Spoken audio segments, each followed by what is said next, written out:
Being here has been exactly what you would expect. It's very startup-centric, and it's everyone's working on a startup or works in a startup. San Francisco is amazing when it comes to forward thinking and technology. People are more worried about the future than they are worried about money. The heart of Silicon Valley is everyone that's in this room, so it's fun to be here. Being the tech capital of the world, I think there's a lot of inspiration. The biggest disruptors are from here, so for us being here is a big deal.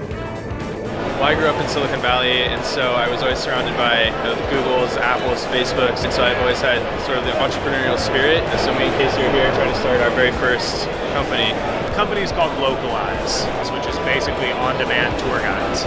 Our objective here is just to make some connections, get some advice where we can. Just launched 2 days ago, just in time for the show. Ecology makes it easier than anything else to discover what's going on in your city. And we just went live in San Francisco 2 days ago. It feels good. It makes it feel like it's possible. Like it's possible for us to do what others have done before us. We're based in Hong Kong. San Francisco is a very good environment for startups to develop and to have media exposure. And this time we're so lucky to get into the competition. We want to push the VR market actually. We want to bring this message, bring Spinco to the world. We're leveraging technology to build a space for foods that don't have a shelf life. Instead of changing our foods to fit the distribution system, why don't we change the distribution system to fit the foods?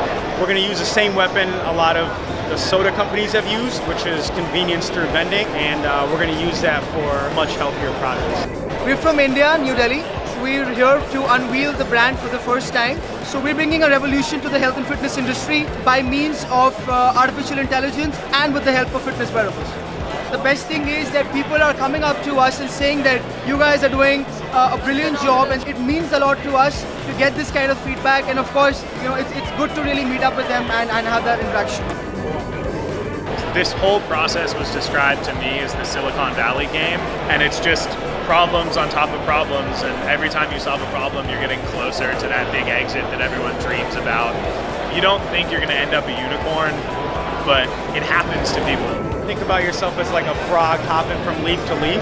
You don't really see what the next one looks like. You just kind of have to take that jump. We took a really big chance coming out here. It's been an interesting journey, but whenever it gets hard, you kind of have to think about it and say, well, what else would I rather be doing? I think it's quite a blessing to have grown up here and to have access to all this. There's that sort of intimidation. There's a lot of talent here, and everyone's competing, but at the same time, that's motivating.